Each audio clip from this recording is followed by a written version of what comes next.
नमस्कार, good morning India में आपका स्वागत है। मैं हूं अदिति राजपूत।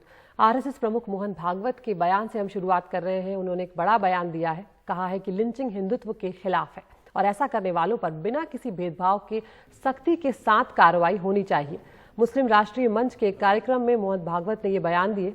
उन्होंने कहा कि भारत में इस्लाम को किसी तरह का खतरा नहीं है, मुसलमानों को किसी डर में नहीं रहना चाहिए।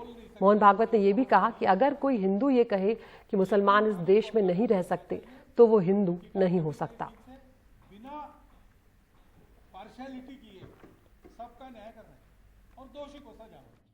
हमको उसमें कोई हिंदुस्तान हिंदू राष्ट्र है, गौ माता पूज्य है, लेकिन लिंचिंग करने वाले ये हिंदुत्व के खिलाफ जा रहे हैं। वो आतताई है।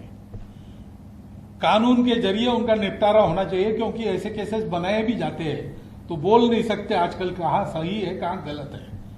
लेकिन कानून को अपना काम करना चाहिए, तहकीकात करनी चाहिए ठीक से, बिना पार्शियलिटी किए सबका न्याय करना चाहिए और दोषी को सजा होनी चाहिए। हमको उसमें कोई गम नहीं। हिंदू मुसलमान एकता, हमारा तो विचार ऐसा है कि ये शब्द ही बड़ा भ्रामक है।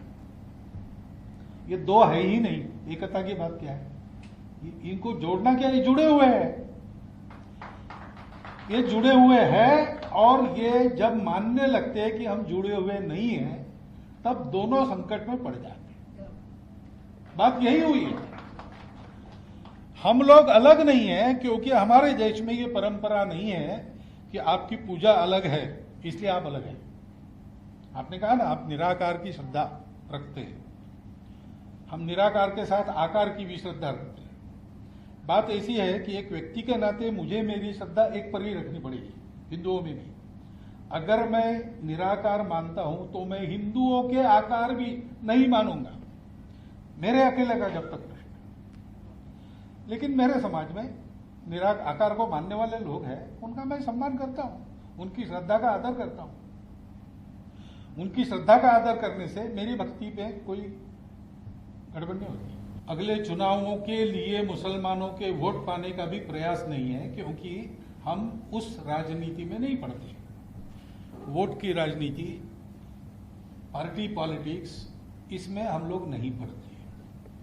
हाँ, हमारी कुछ विचार है राष्ट्र में क्या होना चाहिए नहीं होना चाहिए उसके बारे में, और अब एक ताकत बनी है तो वो ठीक हो जाए, इतनी ताकत हम जहां लगानी है चुनाव में भी लगाते हैं कि बात जरूर है।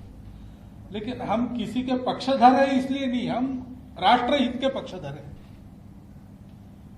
उसके खिलाफ जाने वाली बात कोई भी करे हम उसका विरोध करेंगे, और उसके पक्ष में जाने वाली बात कोई भी करे हम उसका समर्थन करेंगे। हम पार्टी नहीं देते। इसलिए ये कोई पॉलिटिकल एक्सरसाइज नहीं है, हम पॉलिटिक्स में नहीं पड़ते। Vote politics, vote bank politics, party politics, इससे हम तय करके हम उसमें जा सकते हैं, हमारी ताकत है, लेकिन हम नहीं जाएंगे क्योंकि हमने ये तय किया है पहले, हमको कुछ पाना नहीं है। ये देश अपना है, ये समाज अपना है, उसके भलाई के लिए ये करना आवश्यक है। कोई माने ना माने, हमको करना है। हमारा क्या होगा हमको परवाह नहीं, हमारा कुछ भी हो जाए, हमारे समाज का तो भला ही होगा। इस ढंग से खड़ा रहना पड़ेगा। एकता की आधार भूमि अपनी मातृभूमि, अपनी ये परंपरा, संस्कृति और हमारे समान पूर्वज, उनका गौरव। बाकी हमारे यहां सब स्वतंत्रता है, कुछ नहीं बदलना पड़ता है। और हिंदू संतों के मुसलमान शिष्य है। हिंदू संतों ने मुसलमान शिष्यों को जो मंत्र दिया है वो संस्कृत का नहीं दिया है, वो कुरान पाक में कुछ नाम वहां से निकाल के दिया है। ऐसे बहुत उदाहरण है। अब इसको हमको पहचानना चाहिए, इसको पकड़ के चलना चाहिए और इस निश्चय के साथ चलना चाहिए। रास्ता लंबा है।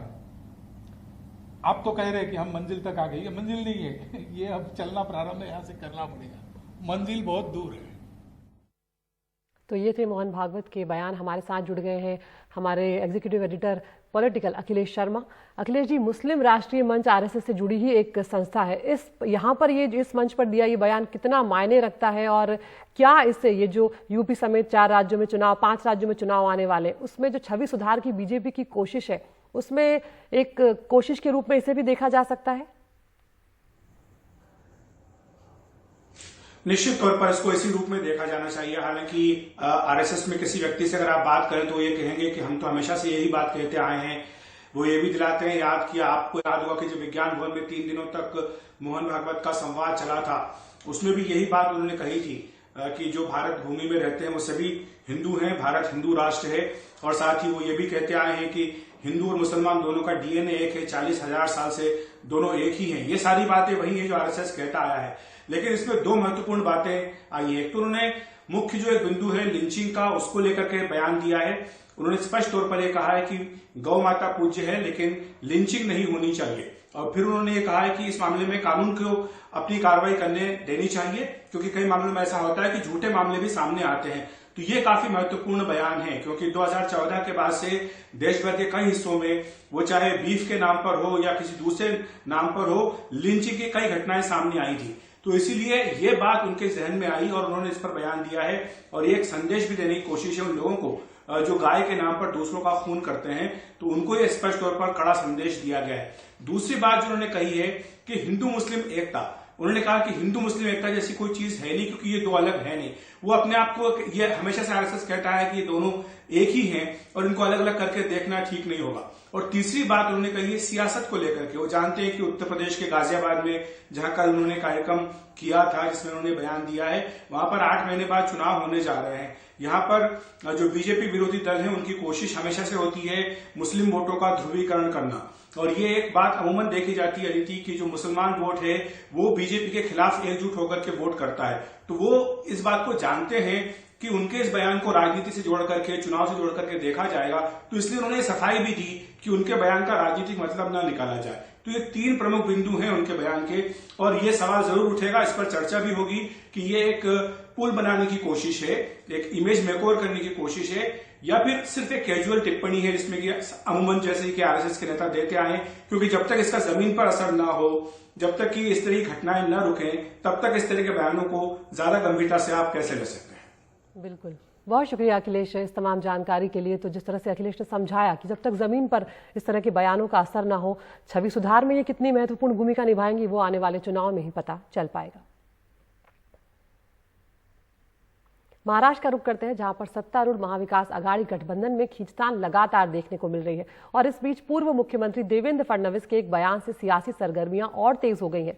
फिर से शिवसेना के साथ गठबंधन के सवाल पर फडणवीस ने कहा कि हमारे बीच कुछ मतभेद जरूर हैं, लेकिन हम दुश्मन नहीं हैं। फडणवीस ने आगे कहा कि राजनीति में कोई किंतु परंतु नहीं होता, भविष्य में स्थिति के हिसाब से शिवसेना से गठबंधन पर सही फैसला लिया जाएगा। फडणवीस के इस बयान के बाद एक बार फिर महाराष्ट्र की सियासत में नई खिचड़ी पकने की अटकलें तेज हो गई हैं। नाही, आमच्यात शत्रुत्व नव्हतंच ना कधी. शत्रू थोडी होता मी. आमचे वैचारिक मतभेद झाले कारण आमचा हात सोडून, आमच्यासोबत निवडून आलेले आमचे मित्र आमचा हात सोडून ज्यांच्या विरुद्ध निवडून आले त्यांचा हात पकडून निघून गेले. त्याच्यामुळे मतभेद उभे झाले ना. ते काही धुऱ्याचा वाद थोडी आहे की म्हणजे सुधीर भाऊचा धुरा काही उद्धवजीच्या धुऱ्याला लागून आहे आणि त्यांनी यांच्या धुऱ्यावर काही अतिक्रमण केलं असं नाही आहे. त्याच्यामुळे हा काही आमचा धुऱ्याचा वाद नाही आहे किंवा आमचं कुठलंही शत्रुत्व नाही आहे, पण वैचारिक मतभेद आहेतच. और हमारे साथ जुड़ गए हमारे सहयोगी सोहित मिश्रा। सोहित, इससे पहले शिवसेना के एक विधायक ने भी उद्धव ठाकरे को चिट्ठी लिखकर बीजेपी के साथ गठबंधन की वकालत की थी। शिवसेना के जो रुख रहे हैं वो भी लगातार नरम इधर नजर आ रहे हैं बीजेपी को लेकर। अब जब फडणवीस ने ये बयान दे दिया है तो वाकई में महाराष्ट्र की राजनीति को लेकर एक बार फिर से अटकलें तेज हो गई है। वहां पर क्या कुछ चल रहा है सोहित? बिल्कुल, देखिए ये बयान भी ऐसे समय में दिया जा रहा है जब आज से महाराष्ट्र में मॉनसून सत्र की शुरुआत हो रही है। ठीक ये उसी समय हो रहा है जब हमें पता है कि केंद्रीय जांच एजेंसियों की ओर से लगातार दबाव बनाया जा रहा है। अजित पवार और उनकी पत्नी का नाम अब इंक्वायरी में आया गया है। इसके अलावा आज ईडी में अनिल देशमुख को पेश होने कहा गया है, जो कि सुप्रीम कोर्ट गए हुए हैं।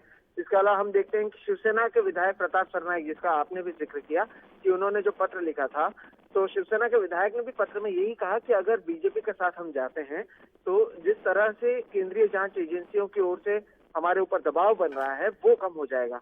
तो कहीं ना कहीं जिस तरह से महाविकास आघाड़ी के नेता हैं वो केंद्रीय जांच एजेंसियों के दबाव में हैं और उस बीच ये बयान देवेंद्र फडणवीस की ओर से आता है।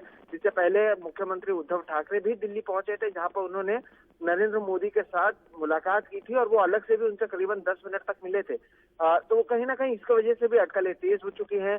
बीजेपी, अगर महाविकास आघाड़ी की बात करें तो उनके नेताओं का कहना है कि सब कुछ ठीक है और बीजेपी ये सब जानबूझकर कर रही है, क्योंकि बीजेपी की कोशिश ये है कि अगर आज विधानसभा सत्र में अगर स्पीकर पद का चुनाव होता है और इसी तरह से क्योंकि केंद्रीय जांच एजेंसियों का दबाव बना हुआ है तो इसका फायदा बीजेपी को हो सकता है और बीजेपी को शायद महाविकास आघाड़ी के कुछ नेता भी वोट करें, उनके कुछ विधायक भी बीजेपी को वोट करें, ना कि महाविकास आघाड़ी को, जिससे महाविकास आघाड़ी की सरकार खतरे में आ सकती है।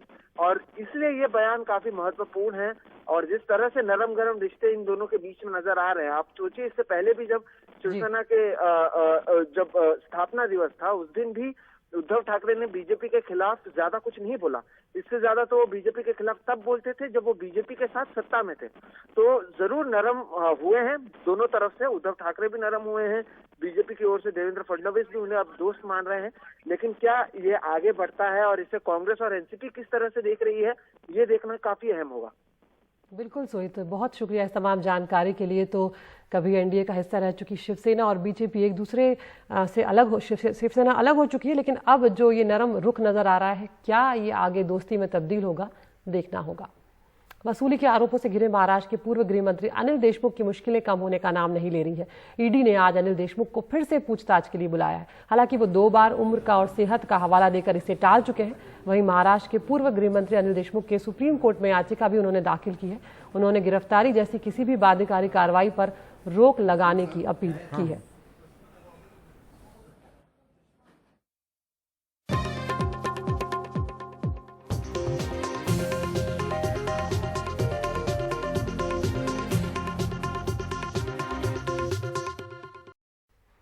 और गुड मॉर्निंग इंडिया में अब वक्त हो गया है टॉप न्यूज का। एनडीटीवी इंडिया आप यूट्यूब पर भी देख सकते हैं। रोज हम आपको 5 खबरें दिखाते हैं और आप चुन सकते हैं अपनी पसंद की खबर।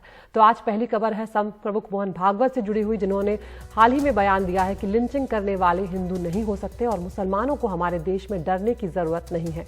दूसरी खबर महाराष्ट्र से, क्या वहां पर शिवसेना और बीजेपी के बीच में खिचड़ी पक रही है? देवेंद्र फडणवीस के बयान से अटकलें तेज हो गई हैं।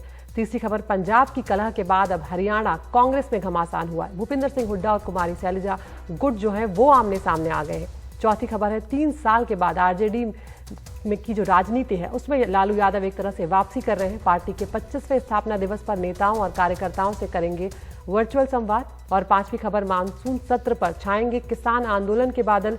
सत्र के दौरान हर रोज संसद का घेराव करने का किसानों का ऐलान। तो इन 5 खबरों में से वो कौन सी खबर है जो आप देखना चाहते हैं, हमारे यूट्यूब चैनल पर जाकर इस पोल में आप हिस्सा ले सकते हैं। उस खबर को हम आपको दिन भर विस्तार से दिखाएंगे। गुड मॉर्निंग इंडिया में इतना ही। नमस्कार।